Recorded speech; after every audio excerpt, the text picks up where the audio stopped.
So we're continuing with the study of Jerusalem, and we got up to 70 AD. 70 AD was 70 years after Jesus. So 70 years and 70 AD, what happened? You remember? Yes, the Caesars came in, the Roman Caesar Titus, and destroyed Jerusalem. Not one stone was remained on top of another. In fact, he salted the earth so they couldn't grow anything, and even killed all the trees. It was a terrible time for Israel. And Israel was dispersed into all the nations, the dispersal, just as was prophesied. So what happens next?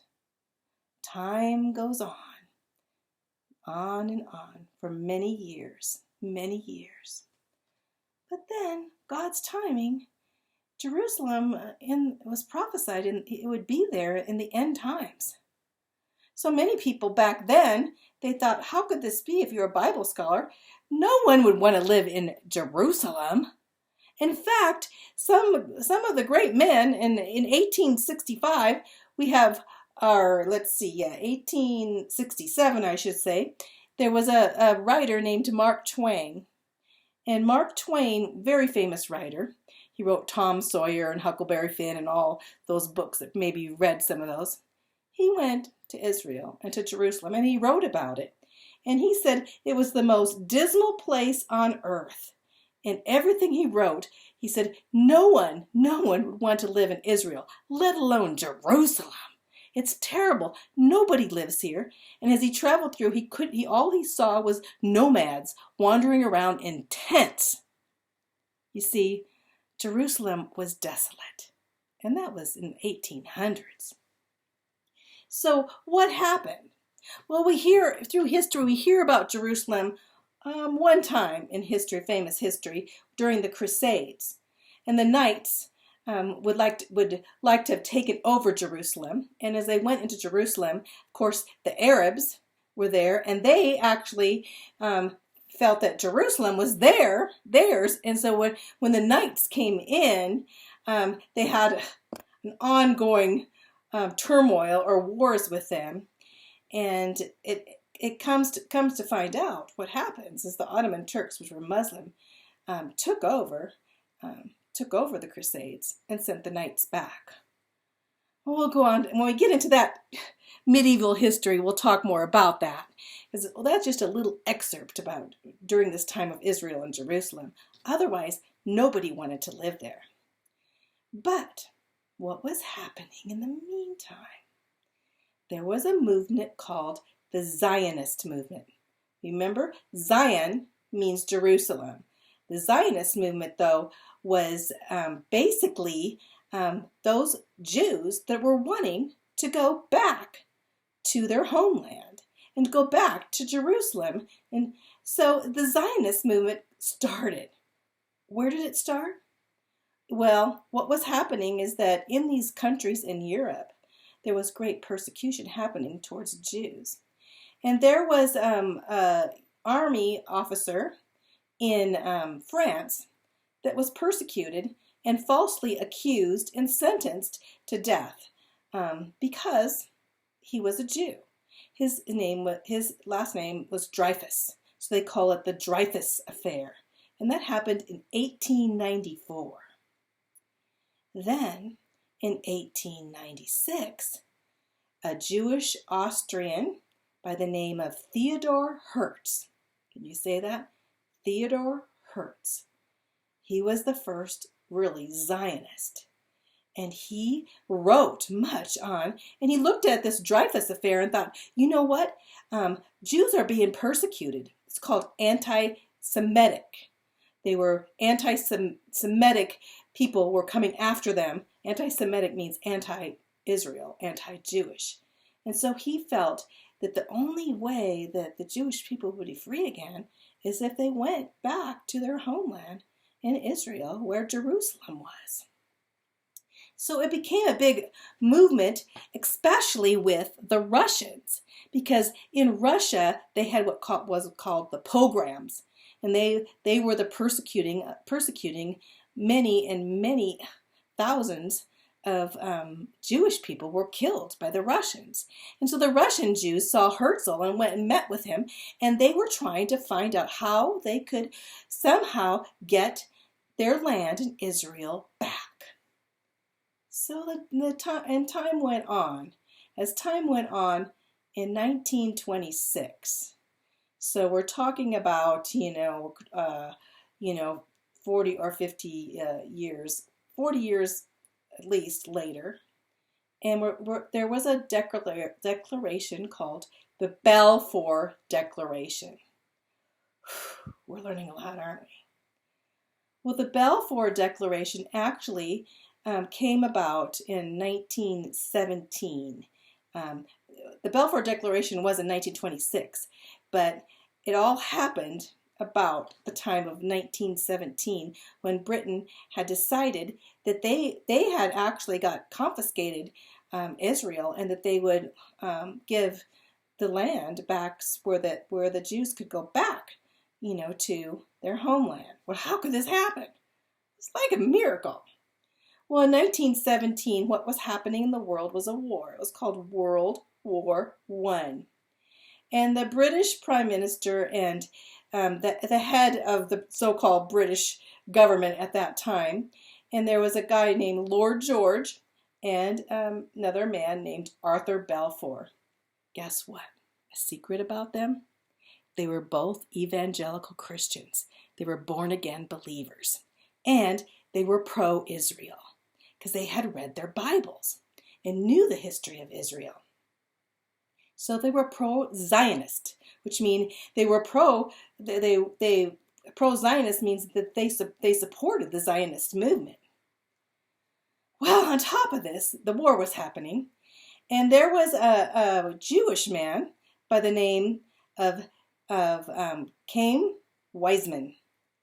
Anyway, he was a Russian Jew, but he had gone during the war, World War I, to England. He was a chemist, and he had actually invented acetone, which was very important during the war. And he used this acetone in a way of mass producing armaments. And he helped with the army, the English or British army. After the war, Britain, especially Lord George and Arthur Balfour, they said, we need to repay this Jewish guy because we would not even have won this war, World War I, if it hadn't been for him. So they went to him and says, how can we repay you? Can we give you money? What can we do to help you? Well, Weizmann, he was a Zionist. And he was a scientist, yes, but he was a Zionist too. So he wanted to bring the Jews back to their homeland. He wanted to have the Jews to have a place of refuge from all of the persecution that they were receiving. So Chaim Weizmann, he was given the rights for the Jews to return. He said, I don't want any money. I know that you're controlling Israel and Jerusalem right now. And I just want that you would give this land to me so that the Zionist movement could go on and we could move Jews back to their homeland. And guess what happened? You wouldn't believe it. But in 1926, as I said before, was the Balfour, after Arthur Balfour Declaration, that gave Weizmann the rights to bring his people back to Israel. Well, then time goes on, and another war happens.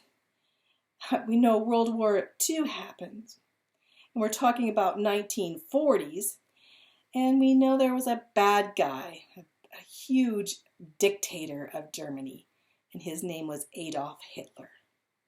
His persecution would focus on the persecution of the Jews.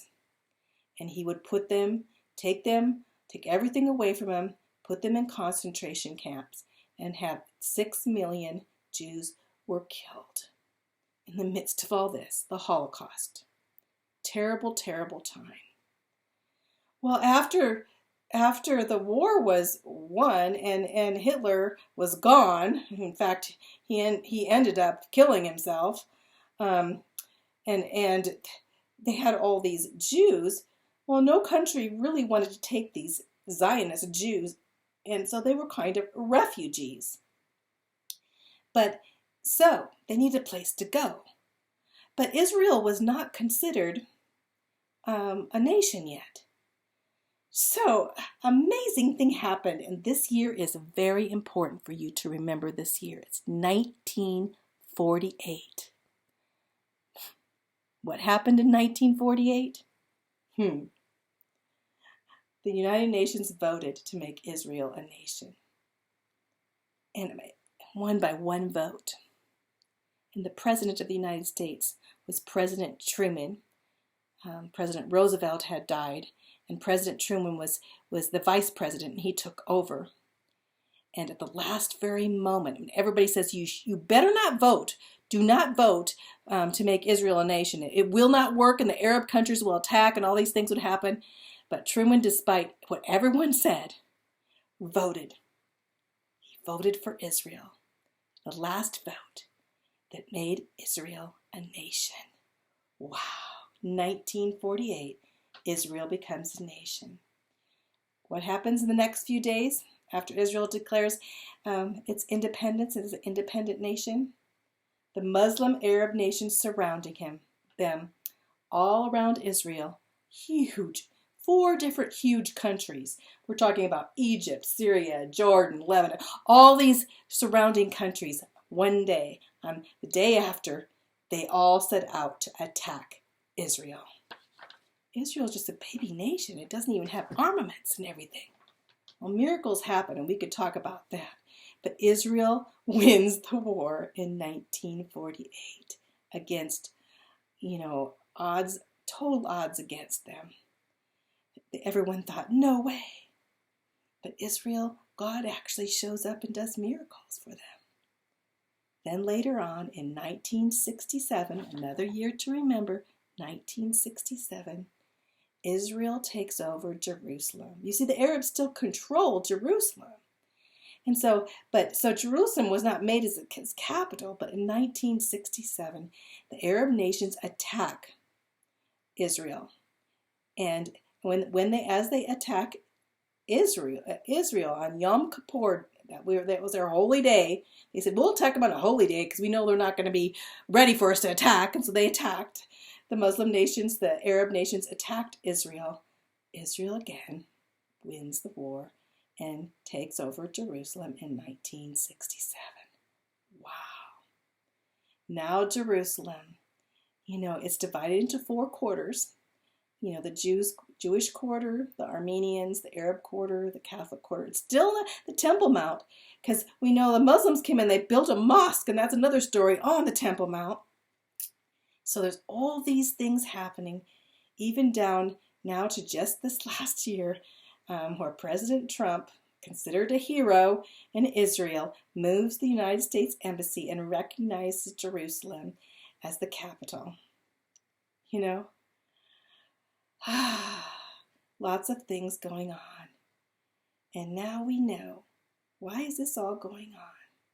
Well, because there's a time coming soon and very soon, prophetically, Jesus said, as the fig tree ripens, which the fig tree is Israel, this generation shall not pass away till the coming of the Lord.